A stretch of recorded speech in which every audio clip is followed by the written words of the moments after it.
The Shadows of Bear Creek. Prologue, the quiet town. Nestled deep in the woods of northern Idaho, Bear Creek was a small town that could have easily been overlooked. With a population that barely broke 1,000, it was the kind of place where everyone knew everyone else's business, and newcomers were rare. The town's few streets were lined with old wooden houses, their peeling paint and sagging porches telling stories of generations that had lived there, and a creeping sense of decay was in the air. Bear Creek had long been a town of secrets. Secrets that even its residents were unwilling to speak of. As the sun began to set each evening, the dense forest surrounding the town would cast long shadows over the streets, and the air would grow thick with an eerie silence, broken only by the occasional rustle of leaves. The forest, vast and untamed, seemed to have a life of its own. And in that silence, the town held its breath, as if afraid to disturb the peace of the woods. There were stories, of course. Stories of disappearances, strange occurrences, and odd noises coming from the forest at night. But those were just stories, passed down through the years, whispered in dark corners, told to children as warnings to keep them close at night. No one truly believed them. Not anymore. Chapter 1: The Newcomer. It was late October when Sarah Dawson and her younger brother Ben moved to Bear Creek. They had come under unusual circumstances. After their parents died in a car accident, the siblings found themselves without any close relatives. The small inheritance they had gotten from their parents wasn't much, but it was enough for Sarah to find a place to live and start her life over. When she came across a small ad for a cabin in Bear Creek, she didn't hesitate long. The cabin, a modest wooden house on the outskirts of town, was exactly what Sarah needed. It was secluded enough for her and Ben to grieve in peace, yet close enough to the center of town that she could get to work if she needed to. The place had been abandoned for years, and though the previous owners had left in a hurry, no one could explain why. Nevertheless, the cabin seemed right. They arrived on a cool evening, the scent of pine needles and the promise of winter in the air. The cabin was charming, creaky, old-fashioned, but as the sun dipped below the horizon and shadows stretched across the land, Sarah felt uneasy. "It's going to be okay," Sarah muttered to herself as she unloaded the last of her belongings from the car. Ben, as curious a child as ever, was already running around the yard and exploring the woods behind the cabin. "Ben, stay close, please," Sarah called out to him, but Ben was too excited to listen. As night fell, Sarah began to prepare dinner in the small kitchen. The shack, though small, had everything she needed, but as she worked, she couldn't escape the feeling that something was watching her. Something outside the window, hidden in the darkness of the forest. And then she heard the sound of footsteps crunching through the dry leaves outside. Chapter 2: The First Night. Sarah froze. The footsteps were not the hurried ones one would expect from an animal or a wanderer. They were purposeful, slow, as if someone or something was circling the cabin, studying it. Ben, also hearing the noise, hurried back inside. "Sarah, what's that sound?" Sarah's heart raced. She cautiously opened the door and stepped outside, trying to peer into the darkness. The night was still again, the forest silent as if holding its breath. There was no sign of anyone's presence, no movement. "Maybe it's just an animal," Sarah said. But even as she said the words, she didn't believe them. She closed the door and bolted it, but the feeling of being watched remained. That night Sarah lay in bed, listening to the strange sounds in the woods outside her window, the cracking of twigs, the rustling of leaves, but there were no more footsteps. Chapter 3: The Mysterious Neighbor. The next day, Sarah decided to meet some of the locals. She couldn't shake the feeling that something was wrong in Bear Creek, and she needed to get a better understanding of the town. She made her way to a store located in the center of town, in a small dilapidated building. It wasn't crowded, just a few people, mostly elderly, who watched her warily as she entered. The salesman behind the counter, an older man with glasses, nodded to Sarah in acknowledgement. "You must be new here. Moved into that cabin by the woods, didn't you?" "Yes, that's us," Sarah replied, trying to keep her tone friendly. "Be careful out there," the man warned, lowering his voice. "The woods aren't safe after dark." "Why do you say that?" The man looked around nervously, leaning a little closer. "It's just, there's something out there. Strange things. People who've lived here long enough don't wander the woods at night. And they certainly don't go into these woods without a good reason." Before Sarah could answer, the bell over the door rang and a man entered the room. He was tall, dressed in a worn jacket and boots that looked as if they had traveled more than 100 miles. His eyes were sharp and cold, and as soon as he saw Sarah, his expression hardened. Chapter 4: The Disappearance. That evening, Sarah and Ben were sitting down to dinner when they heard the unmistakable crunch of leaves outside again. This time it was louder and closer. Ben looked up, eyes wide. "It's them again, isn't it?" "Stay inside, Ben," Sarah said sharply, standing up. She couldn't ignore it any longer. She grabbed a flashlight and walked outside, her pulse quickening with each step. She moved toward the woods, calling, "Who's there?" But no one answered. When she reached the edge of the forest, she saw something that made her blood run cold. A pale, almost ghostly figure stood behind the tree line, her face hidden by shadows. It was watching her. Before she could react, the figure turned and disappeared into the woods. "Ben!" shouted Sarah, running into the cabin. She slammed the door shut and locked it, breathing heavily. But the silence that followed was no less disturbing than the encounter itself. The footsteps had ceased. "Sarah, who was that?" asked Ben, his voice trembling. "I don't know," Sarah whispered, looking out the window. "But I don't think we're alone here." Chapter 5: Night in the Woods. With each passing day, the sense of strange menace grew stronger. In the evenings, the woods around the house seemed to grow even thicker, darker, and the sounds of the night even more disturbing.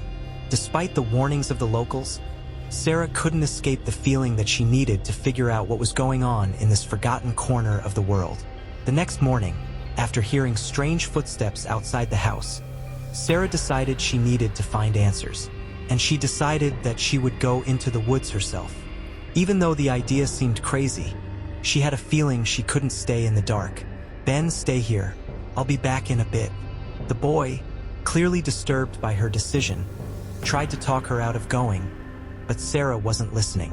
She realized that someone or something was keeping them away, and it had to do with the forest. She grabbed a flashlight, put on a warm jacket, and headed into the dark forest that she would never have dared to enter before. The dim light of the flashlight only illuminated a few meters in front of her.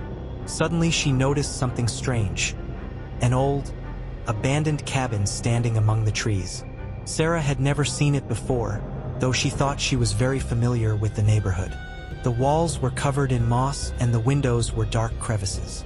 Something about the place seemed unnatural. As she got closer, she noticed the door was ajar.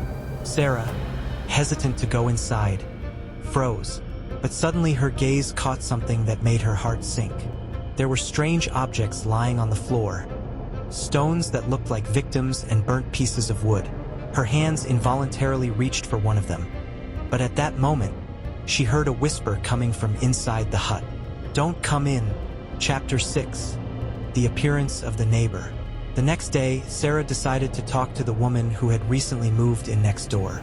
She was another one of the few who wasn't afraid to socialize with newcomers. She was Lena, a woman in her 40s, with strong arms and eyes full of wisdom, but at the same time a shadow of sadness. "Sarah, I see you dared to go into the forest, didn't you?" Lena said when Sarah came to her house. "How did you know?" Sarah asked, surprised that her visit to the forest had become known so quickly. Lena looked at her with an expression of compassion.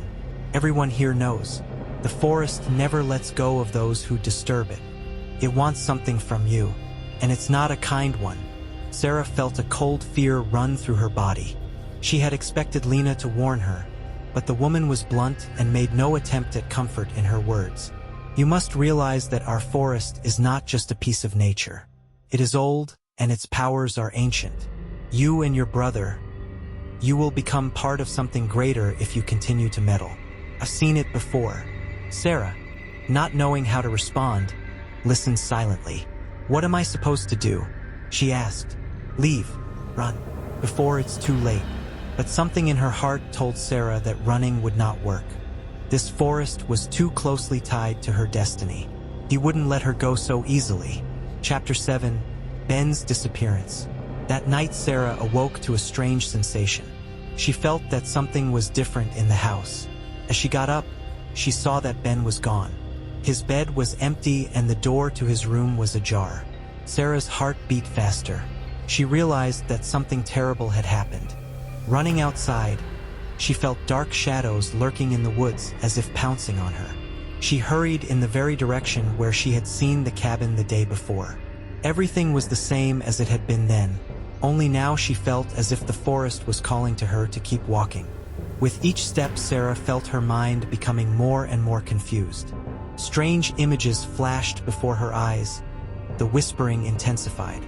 But then her gaze caught a familiar figure, Ben, standing at the threshold of the cabin. He was in complete shadow, as if part of the forest. "Ben!" Sarah shouted, coming toward him, but his eyes weren't looking at her. He stood as if frozen in some nightmare. "Ben, say something." Sarah's voice sounded desperate, but he didn't answer. His gaze was blank, as if he wasn't here. In that moment she realized that Ben had become part of something far more ancient and dangerous than she had ever imagined. Chapter 8. The Mystery of the Forest.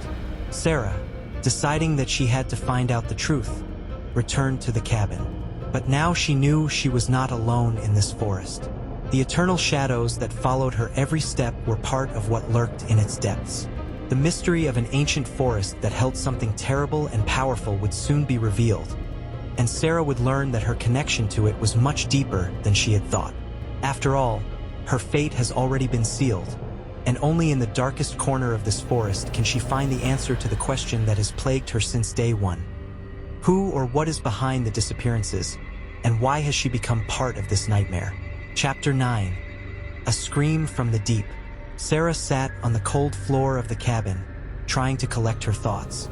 Everything that was happening was too strange to be real.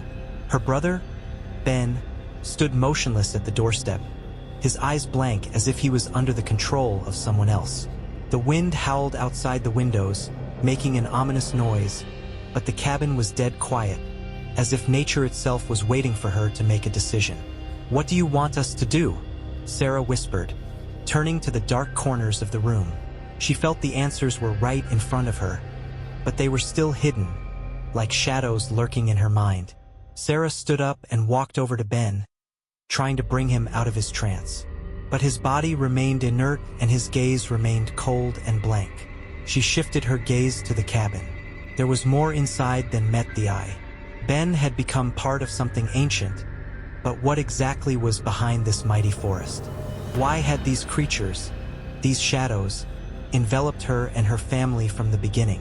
Unable to stay still any longer, Sarah took a step forward, touching an old table covered in dust. Suddenly her gaze fell on an old book tucked away in the corner. The thin pages were yellowed but still readable. Opening the book, she began leafing through it until she came across strange symbols and writings. Ancient spells, rituals, the power contained within the forest.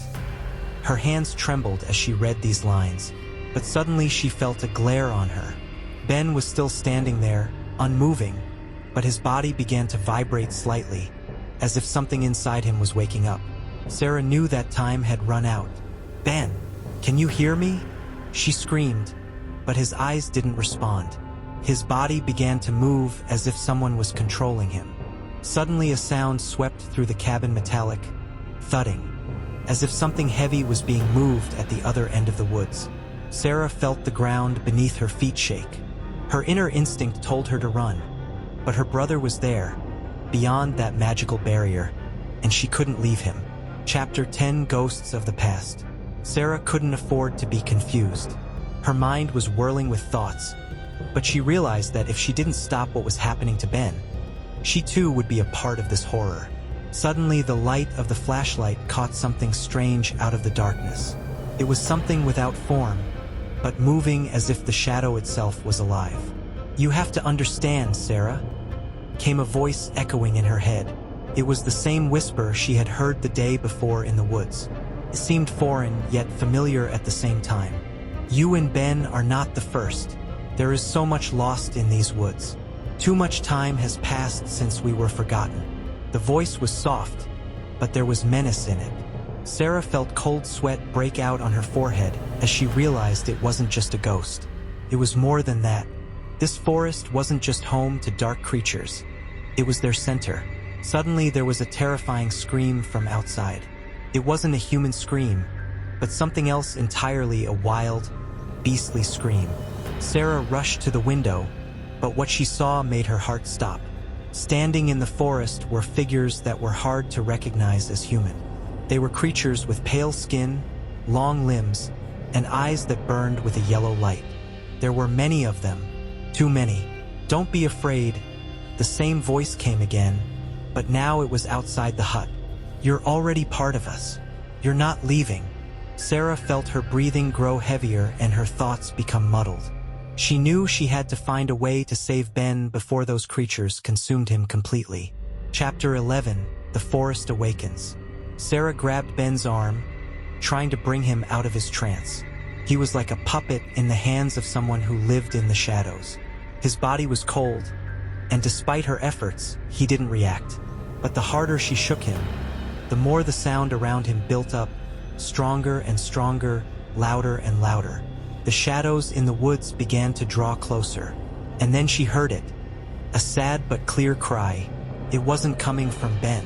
It was someone else's voice, someone begging for help. "What was that?" she asked, but immediately realized the answer. It was the scream of someone who had been here before. Sarah couldn't stay in this house any longer. Her time was running out. She snatched Ben from the clutches of the horror and ran outside at the last moment. But the forest wouldn't let go. Dark figures began to move toward her, their eyes burning. But Sarah didn't stop. She ran deeper into the forest, hoping she could find a way to escape what was hidden behind those shadows. Chapter 12: Searching for Answers. Sarah continued to run through the forest, but it never stopped following her. It seemed that whatever she was trying to avoid was now inevitable. Suddenly, she noticed a small clearing with a stone in the center of it. It was covered in ancient symbols, and it clearly had something important on it. Sarah knelt down and began to examine it. The symbols began to glow, and at that moment her hands touched the surface of the stone. Soon the forest seemed to freeze, and darkness engulfed everything around her. Chapter 13: The Stone and Its Secrets. Sarah felt her hands begin to tingle as she touched the stone. It was covered in strange marks that flickered with a barely visible light. Her breath hitched and her mind seemed to fill with something ancient and powerful. She felt that this stone was a key, but a key to what? What is it? Sarah whispered aloud, not knowing who she was asking. It felt as if the answer would come not from anyone living, but from the forest itself, as if the stone and all its energy were connected to this ancient land. Every moment her consciousness was becoming more and more distracted, as if darkness was settling in. And then, the second Sarah could no longer hold the stone in her hands, she felt something rise up from the ground. The earth seemed to come alive. Ancient forces, long forgotten, began to awaken. A muffled, low sound passed through the forest, and Sarah realized that the stone was not just an object, but part of an unknown force. It was like a seal guarding something far more powerful, and its touch awakened a force that could not be stopped. When she tried to pull away from the stone, her hands stuck to its surface and strange swirls began to swirl around her. The forest, like a living thing, began to move. The trees seemed to tilt as if they were going to clasp her in their grip. "Ben!" she shouted, hoping her brother would hear her. But the answer was only a strange whisper, mingling with the rustling of the leaves. Sarah closed her eyes, and in that moment, for a moment, she thought she saw Ben standing beside her, but his face was distorted by shadows. He wasn't with her. He was part of something that had long since passed beyond her comprehension. Chapter 14: The Awakening of the Shadow. Suddenly Sarah felt her body grow heavy, as if her soul was trying to leave her body. The forest seemed to shrink around her. Its shadows became more distinct, colder, and everything in her mind was shrouded in fear. "They've come," said the same shadow that had spoken to her earlier. Sarah realized that this shadow wasn't just a part of the forest. It was an entity ancient and powerful, perhaps the very soul of the forest. "You can't run away from us. You and your brother were chosen to be part of us. We cannot be released until someone enters our world. And you and your brother have already been chosen." Sarah felt the ground beneath her feet begin to vibrate. The stone she had so carelessly picked up was more powerful than she had ever imagined.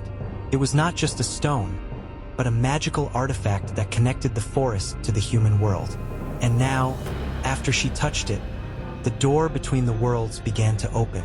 Sarah felt something cold and hard lay on her shoulder. She turned sharply, but no one was there. All she could see were just dark shadows that began to rise from the ground, as if pumping through cracks. "You will reveal us," said a voice that now sounded not in her head, but in the air itself. It was deep and polyphonic, like an echo returning from antiquity. And then, the stone began to glow, and the forest around it was filled with a strange and mysterious power. Sarah realized that the door was almost open. She had to stop this process. But how? Suddenly it hit her. Sarah remembered all the strange books she had read in the village library, all the stories of ancient spirits and creatures associated with this forest. She realized that the only way to stop what was happening was to break the connection between this world and the one that was about to awaken. Chapter 15, The Last Battle. Sarah knew she had to act quickly. She pulled her hand away from the stone, but the shadows continued to grow and the forest became more and more unbearably dark. And when she tried to move away, it was as if her body was tied to the ground, preventing her from taking a single step. "You can't walk away. You will reveal us," came the same voice, but now it was no longer in her head, but in the air, right around her. Without wasting a second, Sarah screamed, trying to force herself to remember everything she'd read about forest magic. All those magical rituals she had once studied in ancient manuscripts seemed like her last hope now. She remembered one ancient spell that had been written down in the old pages of a book. This spell could, in essence, break the forest's connection to whatever was awakening deep within it. With her eyes closed, Sarah spoke the words in the ancient language as if nature itself was supporting her. The spell immediately felt powerful. The forest shuddered. The stone began to fade, and the shadows that surrounded her began to dissipate like smoke. And then, in that moment, as the darkness began to recede, Sarah saw him. Ben. His eyes were filled with pain and despair, but he was alive. He looked up at her, and there was gratitude in his gaze. Sarah grabbed his hand and ran, not looking back until she was out of the woods. Chapter 16. Salvation or Curse? When Sarah and Ben got home, everything seemed the same, but the forest had left marks on them. They were no longer who they had been before. The ghosts of the past followed them, and the forest was still watching, waiting to happen. It was over, but Sarah knew the forest would never let them go completely. Shadows of Bear Creek. Chapter 17, Unrelenting Shadows. After Sarah and Ben returned to the village, the world seemed to swallow them into a familiar reality. The streets were empty, the houses stood still, and the wind didn't seem to touch them anymore. But inside them, everything had changed. With each passing day, the shadows seemed more and more apparent. They followed them. Strange sounds were heard in the night, quiet footsteps in the darkness, something that could not be explained. With each step, Sarah felt that the forest was with them, that its ghosts had not left them. Sarah was losing her sense of reality more and more often. She would wake up in the middle of the night, hearing someone whispering her name softly. In dark corners of the house, in places where no one could be, she saw movements that weren't there. Sometimes Ben looked as if his thoughts were far away from her, as if he was near but not with her. It was looking more and more like a nightmare they were stuck in with no way out. "Do you notice that?" Sarah asked Ben one day when his gaze was going blank again. He didn't answer, but Sarah could see his hand trembling slightly as he took the cup. The shadows in their house grew denser and denser, and Sarah realized that they weren't just following them, they were already inside. Chapter 18, Doomed Footprints. Despite their efforts to try and get back to normal, everything in this house seemed filled with something alien. Sarah was certain they had not returned victorious. It was only a temporary lull, and what had been discovered in the woods couldn't just disappear. It had awakened something more. The forest, its magic. The dark forces they didn't know they hadn't disappeared. They had returned. One night, Sarah decided to return to the forest. She was sure that only there could she find answers. Only there could they finally break this cycle of fear and shadow. She set off alone, hoping Ben wouldn't notice her disappearance. She knew she had to be brave, but her heart still clenched with fear. As she approached the edge of the forest again, it seemed to her that the forest was waiting for her. The trees seemed to lean in, as if they knew she was coming back. But this time Sarah wasn't going to run away. She wasn't the same person she had been when she first stepped into this forest. She was ready to deal with what had happened. Chapter 19. Searching for answers. Sarah went deeper into the forest, and with each step, the space seemed to get tighter and tighter. Shadows were everywhere. The sounds of footsteps were louder than before, and in the silence of the night she felt the presence of something terrifying, not visible but real. And then, among the trees, she saw the same stone again. It stood in the clearing, still covered with ancient signs. But now it was dull and cracked. Sarah walked over to it, her heart pounding in her chest, and she reached out to touch it. "You're back," came the same voice, echoing through the forest. It wasn't just a shadow. It was an entity that lived in this place. She was part of it. Sarah felt her consciousness begin to be consumed by the power emanating from the stone. "I'm not afraid of you," she said, despite the fear that was engulfing her. "You cannot stop what has already begun. It's not your game anymore." The voice became more and more insistent. Sarah realized that she wasn't just fighting a shadow. She was facing something far more powerful. Chapter 20, Finding Power. And so, standing in front of the stone, Sarah took the final step. She cried out, feeling her body fill with the power emanating from the ancient magic. With each word of the spell she began to recite aloud, the forest around her began to react. The trees began to move and the shadows began to swirl as if they were trying to grab her. But Sarah didn't stop. She knew her decision was the only way to free herself and Ben. The voice came again, but this time it was faint, not as confident. Sarah felt the stone begin to crack, its strength weakening. All she had to do was break the chain that bound this world to the other. And then, at the last moment, as the stone began to crumble, Sarah felt the darkness recede. The forest was no longer what it had been, and the shadows began to fade away, dissolving into thin air. Chapter 21. A New Dawn. When Sarah returned home, the world seemed different. Everything was quiet, peaceful. The forest didn't haunt them, and the shadows were gone. Ben, with his usual stare, stood in the doorway looking at her as if nothing had happened. But Sarah knew that what had happened could not be forgotten. They had survived unimaginable horrors, but the forces awakened in the forest remained unbroken. And though this world had become a different place, Sarah knew she had a lot of work to do to find a way to permanently sever the ties that were pulling them into the abyss. Chapter 22. Forgotten Fears. After Sarah had returned home and destroyed the magic stone, the world around her had truly changed. But despite the seeming calm, she felt that the forest had not forgotten her, and the dark forces had not left without consequence.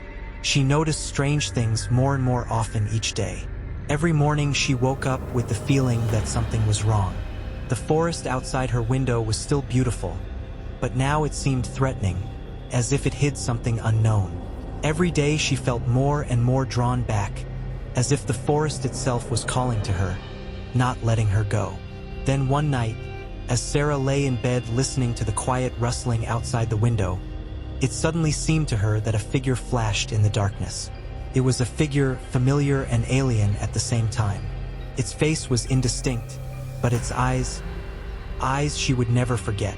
Sarah jumped out of bed, her heart racing. She looked out the window but saw no one. The forest stood in the shadows, silent and still. Yet the fear did not let her go. It wasn't just anxiety, it was the feeling that she was missing something. The forest was not yet subdued, and its dark entities had not yet forgotten what had happened. Chapter 23, Ominous Signs. The next day, Sarah went to see the old local librarian, Mrs. Payne, who had studied the legends of the forests of Bear Creek and the surrounding area for many years. Mrs. Payne was an old-school woman, wise and experienced, but her eyes radiated anxiety, as if she had known for a long time that they had not escaped the curse. "Sarah," she said in a quiet voice as soon as the girl mentioned the shadow she had seen in the night, "you are not alone. The forest still holds you, and you shouldn't think that once the stone is destroyed, it's over. It's only the beginning." Sarah sat across from Mrs. Payne, unable to believe her words. She had thought that once the stone was destroyed, the curse would be broken, but now it looked different. "The shadows won't disappear until the cycle is complete," the librarian continued. "If the forest has awakened, it will not rest until it has what it needs. You only destroyed one part of it, but you did not destroy the essence of it. You and your brother may not have experienced the full extent of his wrath yet." Sarah, for all her doubt, felt her heart clench. She realized that there was a much harder fight ahead than she had ever imagined. The forest knew them, and it didn't seem like it was going to let them go. Chapter 24, Ancient Ritual. Sarah returned home that same night. The moon was full, its light shining subtly through the foliage of the trees, creating bizarre shadows on the ground. Suddenly, Sarah felt a strange urge to re-enter the forest. She had to find answers. She couldn't just sit and wait for the horror to catch up with her again. She made a decision. She must go deep into the forest, to where its darkest secrets lurked, and find a way to break the link between them and this cursed place. But before she went into the woods, Sarah came to see Ben, who all this time had seemed increasingly detached and out of touch with reality. He was there, but there was something different in his eyes, as if his soul was somewhere far away, in another world. "Ben, do you understand? We can't just leave. The forest won't let us go. It will come after us again if we don't break its hold. Are you ready?" Sarah said, trying to look into her brother's eyes. Ben remained silent. His gaze was blank and his body shook with an unseen force. He didn't answer, but his heavy breathing was the only answer to her questions. Sarah realized that if she didn't, Ben would be lost. She kissed him goodbye and headed toward the woods. Chapter 25, In the Heart of Darkness. The forest was the same as it had been the first time she had come here, but now its darkness seemed deeper, more dangerous. Every tree, every bush seemed alive. Sarah walked farther and farther, feeling the shadows growing closer, as if nature itself was becoming her enemy. The sounds of the night forest became strange, unnatural. The echoes of footsteps echoed in her ears, but no one was coming near her. She approached the very spot where the stone had once stood. That spot was now empty. The stone had been destroyed, but something in the air still remained. The shadows seemed to move, but not as usual. They were now following her. And then she saw it, the ancient tree Mrs. Payne had spoken of. It was no ordinary tree. Its roots went deep into the earth, and its trunk was covered with strange signs, just like the ones on the stone. It was a place of power, a place where all cycles were completed. Sarah approached the tree, feeling her powers begin to leave her. She had to do the ritual, but how could she do it if the forest magic itself was against her? But she knew there was no other way. Chapter 26, Doomed Choice. Sarah began to recite the ancient words she had learned. It was a spell that promised to destroy the forest and its magic. But the moment she recited the last words, she felt a great chill. A fog engulfed everything around her. It was as if the forest had come to life and rose up against her. It didn't want to leave, didn't want to be destroyed, and so the darkness overtook her. Chapter 27, Storm of Darkness. Sarah felt the ground beneath her feet begin to tremble, and the air was filled with a crushing heaviness. The forest seemed to swallow her up, as if it had become alive, strong, seeking to pull her down into its very depths. The shadows around her began to thicken, taking the form of creatures that seemed familiar yet alien at the same time. Their eyes glittered in the darkness, full of sinister power. She tried to pull back, but felt the roots of the tree gripping her legs tightly, preventing her from moving. With each passing moment, her strength waned and her mind became more and more confused. The shadows whispered words in her ear that she couldn't understand, but their meaning was clear. She was too late. The forest had awakened, and now it was exacting its price. "You can't stop us," a voice whispered in her head. It was familiar and foreign at the same time. It wasn't just a forest. It was an entity, ancient and powerful, that had survived and waited to reclaim its power. And now her time had come. Suddenly her gaze stopped on what stood before her, an old mirror that knew no time. It was covered in dust and cobwebs, but in its reflection Sarah saw not herself, but something else. It was the image of her brother, Ben, but it was distorted. His face was pale and clouded, and his eyes were full of fear and pain. "Ben!" Sarah screamed, but her voice was swallowed up by the shadow. It was like a nightmare where you try to scream but your voice won't come out. "Your brother isn't who he was anymore. He's become part of us," the voice said, and Sarah realized that her brother wasn't just lost. He had been consumed by the forest. His soul was now bound to this world, and release was impossible. Chapter 28. The Fear Within. Sarah began to struggle against the roots, trying to free herself, but it was no use. The forest seemed to be everywhere, and its shadows were consuming her soul. She felt her body fill with cold, everything inside her becoming empty and heavy. "You can't defeat us," the shadows continued to whisper. But Sarah, despite her fear, couldn't give up. She thought of Ben, her brother, who was by her side in this terrible moment, and she realized that she couldn't leave him there. She had to fight. Then, with the last of her strength, she spoke the words Mrs. Payne had once told her. They were the words of an old spell that could break the magic of the forest, could break its chains and bring Ben back. But to do so, she had to be willing to give up something important. Sarah felt her strength begin to fade as the forest took more and more from her. But she didn't stop. She realized that in order to get her brother back, she had to sacrifice something that was dear to her. With a final effort, Sarah completed the spell. Chapter 29. The Final Sacrifice. When Sarah finished saying the words, everything around her changed. The forest seemed to grant her wish. But instead of disappearing, the shadows around her became as dense as fog and filled the entire space. The forest became like a breathing, living thing, growing and consuming everything in its path. Sarah couldn't understand what had happened. She felt her body become light, as if it was moving beyond the world she knew. She looked at her hands and saw them begin to disappear, dissolve into thin air. The forest was taking her soul. But in that moment, when all seemed to be lost, she heard a voice. "You set him free." Sarah turned and saw Ben. He was standing in front of her, but his face was no longer contorted, but alive. He was free. "You saved me," Ben said, but his voice was quiet, as if he spoke from another world. Sarah tried to walk toward him, but her body was no longer obeying.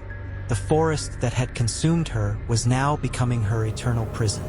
"Goodbye," Ben said, his eyes full of tears, but he knew he couldn't stay. The forest wouldn't let him go if he didn't. And so, for the last time, Sarah felt her soul leave her body. The forest had taken her forever. Chapter 30. Echoes of the Forest.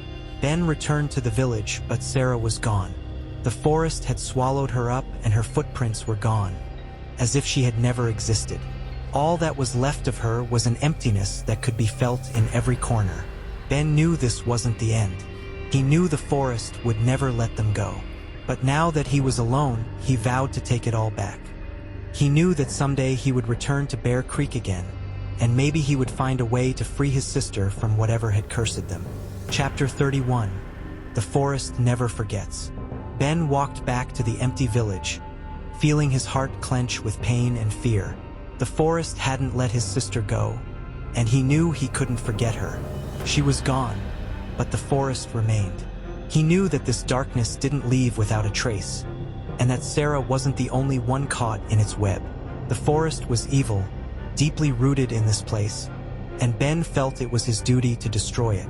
He couldn't just sit idly by any longer. The small village, once seemingly peaceful, was now engulfed in shadow. The houses were empty, and the roads where children once played were now abandoned. There were no sounds, no footsteps of people, no rustling of animals. The forest, like a ghost, stood outside the outskirts of the village, ready to step on the place again, to swallow it up as it had done to Sarah. It was then that Ben made his decision. He knew that one man could not defeat the forest, but he also knew that if he didn't try, he wouldn't forgive himself for leaving his sister in that hell. He had to find a way to return to that dark world and free her. Chapter 32. The Mystery of the Ritual. Each day Ben researched more and more of the ancient books and scrolls he found in the old library, hoping to find some way to defeat the forest. He read much about the dark magic that held Bear Creek in its grasp. He had learned that only by destroying the root of that power could it be stopped. But the root wasn't just part of the forest, it was part of the soul of the place itself. Ancient and sinister, he went back to Mrs. Payne's library, hoping she could help him figure out how to complete the ritual that had been ruined when Sarah had tried to perform it. But the old lady wasn't there. Ben felt the darkness engulf him again. When he returned to her house, the door was ajar. He walked in and saw that the whole house was in disarray, as if someone had been looking for something. The tables were piled with papers. There were ancient maps and drawings hanging on the walls that seemed to predict the end of the world. On one of the tables lay a book open to a strange page. It was a book that told how to break the magical cycle that held the forest. But that page was blackened, and marks, as if someone had tried to erase it, remained on the paper. Ben felt a strange cold breath, as if the forest was watching him. Suddenly his gaze fell on an old mural on the wall. It depicted something that looked like an ancient tree surrounded by people praying in front of it. Even though it was an image on an ancient wall, it seemed alive. Ben felt his breath hitch and his thoughts returned to what he had already seen in the forest. An ancient tree whose roots were not just a part of nature, but an entity that lived on its own. Ben realized that he had to go back to the forest and find that tree. But he also realized that this would be his last journey. The forest wouldn't let him go, just as it wouldn't let Sarah go. He knew that he would either ruin it once and for all or become a part of it. Chapter 33. The Curse of Return. Dark clouds gathered over Bear Creek as Ben set off into the woods once more. The wind was strong, and every step he took felt heavy. He knew this wasn't just a hike. This was a fight for life or death, for freedom or eternal darkness. He approached the very clearing where the stone used to stand again, and with each step his heart began to beat faster. The forest became even darker, its trees tall and dense, creating an impenetrable darkness. The shadows seemed alive, following him, slithering across the ground as if the trees themselves were coming to life. And then, amidst the misty gloom, he saw it a tree, huge, dark, and ancient. It stood right in front of him, its roots deep in the ground and its trunk covered with mysterious signs. Ben felt his legs begin to tremble and the air around him grew thicker. He knew this place was not going to be kind. This place was deadly. "You have come," came a voice, the same voice he had heard in the woods when Sarah had been here. "You came to complete what you could not complete. You came to break the chain we created, but you cannot defeat us." Ben stood there, unmoving, knowing his time had come. He could not defeat this evil by force. He had to find a way to destroy the source. He began to read the words from the book he had found at Mrs. Payne's, hoping they would help. But as he spoke the last words, the trees around him began to move, their branches becoming like hands that reached out to him. And then, at the last moment, when everything seemed consumed by darkness, Ben felt light begin to break through the forest. He was ready to sacrifice himself, but suddenly his gaze fell on an old rune on a tree. He realized it wasn't just a symbol, it was a key. He spoke the last words of the spell, and the world around him changed. Chapter 34. Awakening. When Ben opened his eyes, he found himself not in a forest, but in a clearing. The forest stood as if dead, unmoving, shadowless. There was silence all around. He looked at his hands. They were normal, alive. Ben felt the forest let him go. But he knew it wasn't over. He had to find a way to free his sister. Chapter 35. The forest remembers everything. When Ben woke up in the clearing, he couldn't believe his eyes. There was a strange calmness all around that felt like a disturbing harbinger. The forest that had once been so dark and vibrant now looked dead. The trees stood like shapeless shadows, and the air was strangely warm and heavy. It seemed as if the very space around him had ceased to exist, as if it had dissolved into a void. He stood up, trying to realize what had happened. His mind was still in disarray from what he had just experienced. The forest seemed to have gone away, but what did that mean for him, for his sister, for the entire village? Ben took a few steps forward, and suddenly he heard a rustle. It was a slight sound, almost imperceptible. He turned around and saw a figure lurking in the shadows of the trees. It was a woman in a long black dress, with her face covered in shadow. She was walking towards him with a quick stride, as if oblivious to everything that was going on around her. "Did you think you had destroyed us?" Her voice was quiet, but permeated everything around her. Ben felt a chill run across his skin. "You didn't destroy anything. The forest never disappears. It's eternal." It was Mrs. Payne. But it was no longer the wise old woman he had spoken to earlier. She was a different being, part of this world, part of the dark power of the forest. "You freed him," she continued. "You freed the forest, and now it will live on as before, because you did nothing to end its existence." Ben stood, stunned, and didn't know how to react. He thought he had already been through the ordeal, but he hadn't. "You freed Sarah?" he asked, feeling his voice lose strength. Mrs. Payne grinned, and her eyes glowed with an ominous light. "She was a victim. You, on the other hand, have become part of it. You are one with the forest now. It won't let you go. It will make you a part of it, and you will live in its shadow. And so will your sister." Felt like the end not just for Ben, but for everything he knew. The forest was alive, and now he was bound to it forever. Chapter 36. Dark Victims. Ben could feel his body begin to change. He could feel the trees beginning to become part of his essence, the roots penetrating his consciousness. He wasn't human, wasn't even what he had been before. He had become part of the evil that filled the forest. But despite that, there was still a spark in the back of his mind, a small hope that all was not lost. He remembered his sister, her face, her voice. She hadn't been completely consumed by the forest. He knew she could have been saved, and if he kept fighting, maybe he could bring her back. "You can't be free," Mrs. Payne's voice said, as if confirming his fears. "You took the curse upon you, and now you are part of it. Run if you wish. But know this forest will not let you go." It felt in his mind as if 1,000 voices were whispering in unison that he couldn't get out, that his soul now belonged to the forest. It wasn't just magic. It was more than that. It was the destruction of the very essence of his self. But Ben knew this wasn't the end. He couldn't just accept his fate. He knew that if he didn't win now, if he didn't destroy this forest once and for all, his future would be destroyed forever. He looked at the old woman who had once been his ally but was now his enemy. "You're right. The forest won't let me go," Ben said, his voice full of determination. "But I'm not going to give up. I will find a way to free my sister. I will destroy this forest, and I'll get back everything you took." Suddenly Mrs. Payne disappeared, vanishing into thin air as if she had never existed. The forest swallowed her up again. Ben was left alone. He knew that there would be one last battle ahead. The forest was powerful, but not invincible. He had to find the place of power, the place where this darkness had originated, and he had to complete what had begun. Chapter 37. The Path to the Heart of the Forest. Ben continued to walk deep into the forest, knowing that his path was now not only dangerous, but doomed. But his determination was stronger than his fear. The forest was still following him.